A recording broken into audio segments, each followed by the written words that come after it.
കിണറുകൾ മലിനമാകുന്നു എന്ന പരാതിയെ തുടർന്ന് സ്വകാര്യ ഡയാലിസിസ് സെന്ററിന്റെ പ്രവർത്തനം താത്കാലികമായി അവസാനിപ്പിച്ച ജില്ലാ കലക്ടർ. കാസർഗോഡ് ചെങ്കളം പഞ്ചായത്തിലെ ബാരിക്കാടാണ് കിണറുകൾ മലിനമാകുന്നു എന്ന പരാതിയിൽ കലക്ടർ ഇമ്പശേഖരന്റെ നടപടി. എന്നാൽ ഡയാലിസിസ് സെന്റർ മാറ്റി സ്ഥാപിക്കുന്നതുവരെ സമരം തുടരാനാണ് പ്രദേശവാസികളുടെ തീരുമാനം.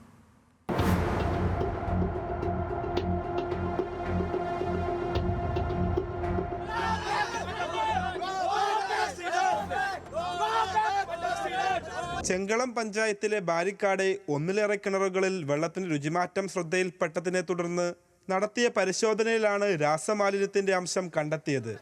ഇതിന്റെ അടിസ്ഥാനത്തിൽ നൽകിയ പരാതിയിൽ ആരോഗ്യ വിഭാഗവും പൊല്യൂഷൻ കൺട്രോൾ ബോർഡും പരിശോധന നടത്തിയെങ്കിലും നടപടിയെടുത്തില്ല. തുടർന്നാണ് നാട്ടുകാർ സമരവുമായി രംഗത്തെത്തിയത്. ഇവിടെ ഇപ്പോൾ കുടിവെള്ളമില്ല, ഞങ്ങളുടെ നാട്ടുകാർക്ക് മൊത്തം കുടിവെള്ളത്തിൽ മലിനം കലർന്ന് കുടിക്കാനല്ല എന്ത് ഉപയോഗം, പക്ഷെ കുളിക്കാൻ പോലും കൈ കഴുകാൻ പോലും ഉപയോഗിക്കാത്ത സ്ഥിതിയിൽ പല കിണറുകളും മാറിയിട്ടുണ്ട്.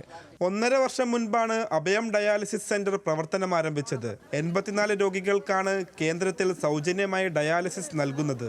ഡയാലിസിസിന് ഉപയോഗിച്ച വെള്ളം കിണറുകളിലേക്ക് എത്തുന്നതായാണ് പ്രദേശവാസികളുടെ പരാതി.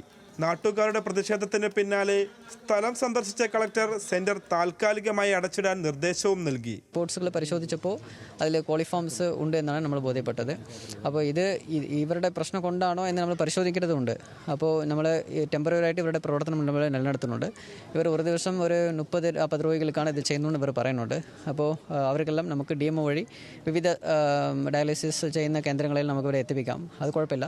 അപ്പോൾ ഇവർക്ക് ഒരാഴ്ച സമയം കൊടുത്തിട്ടുണ്ട് ഈ കാര്യങ്ങളെല്ലാം ഫിക്സ് ചെയ്യാൻ. താൽക്കാലികമായി പ്രവർത്തനം അവസാനിപ്പിച്ചെങ്കിലും ഡയാലിസിസ് സെന്റർ മാറ്റി സ്ഥാപിക്കുന്നതുവരെ സമരം തുടരാനാണ് നാട്ടുകാരുടെ തീരുമാനം. കിണറുകളിലെ മാലിന്യത്തിന് കാരണം ഡയാലിസിസ് സെന്റർ ആണെന്ന് കണ്ടെത്തിയിട്ടില്ലെങ്കിൽ പോലും നാട്ടുകാരുടെ പരാതിയെ തുടർന്നാണ് താൽക്കാലികമായി അടച്ചിടാനുള്ള ഉത്തരവ്. ശാസ്ത്രീയമായ രീതിയിൽ മാലിന്യ സംസ്കരണം നടപ്പാക്കിയ ശേഷം പ്രവർത്തനം തുടരാമെന്നാണ് കളക്ടറും അറിയിച്ചത്. അമൽ വടകരക്കൊപ്പം ആഷിഖ് റഹ്മാൻ, ന്യൂസ് മലയാളം, കാസർഗോഡ്.